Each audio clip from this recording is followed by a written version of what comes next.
দেখুন একটা ভিডিও দেখে যাই এরকম কোয়েশ্চেন বেজান কম্পিটিটিভ এক্সাম আইছে আর আইবার চান্সও আছে আইতে পারে। দেখুন প্রশ্ন হয়েছে কোনো একটি নির্দিষ্ট সংখ্যা 11 দিয়ে ভাগ করলে 3 অবশিষ্ট থাকে। যদি সংখ্যাটি 4 গুণকে 11 দিয়ে ভাগ করা হয় তাহলে অবশিষ্ট কত থাকবে? এখন দেখুন কইছে একটা নির্দিষ্ট সংখ্যার যদি 11 দিয়ে ভাগ করা হয় বাকশেষ 3 থাকে। কইছে ও যে সংখ্যার 11 দিয়ে ভাগ করেছে ওগুলো যদি 4 গুণের লগে 11 দিয়ে ভাগ করুন কত অবশিষ্ট থাকবে? মনে করেন 11 দিয়ে ভাগ যায় 3 অবশিষ্ট হইলে সংখ্যা কতটা আছে অভাব নাই। আমরা দেখুন একটা সই আমি মনে করেন 14 লই। দেখুন 14 যদি 11 দিয়ে ভাগ করুন অবশিষ্ট 3 থাকে।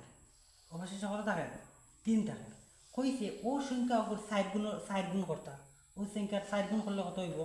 4 11 4 14 56।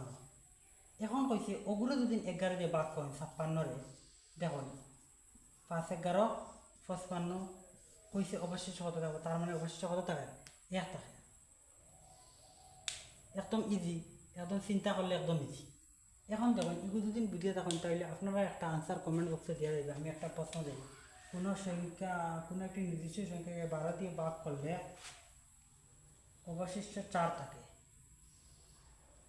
যদি সংখ্যাটির 4 গুণকে 12 দিয়ে ভাগ করা হয় তাহলে অবশিষ্ট কত থাকবে? আপনারা কমেন্ট বক্সে উত্তর দেওয়া যাইবা। আর ভিডিওটা কিলা লাগছে অবশ্যই জানাইবা। আর ভিডিওটা ভালো লাগলে আপনারা যারা ম্যাথ শিকার অঙ্ক শিকার ইচ্ছা আছে তারা লগে ভিডিওটা শেয়ার করে দিয়া তারা দেখার সুযোগ করে দিবা।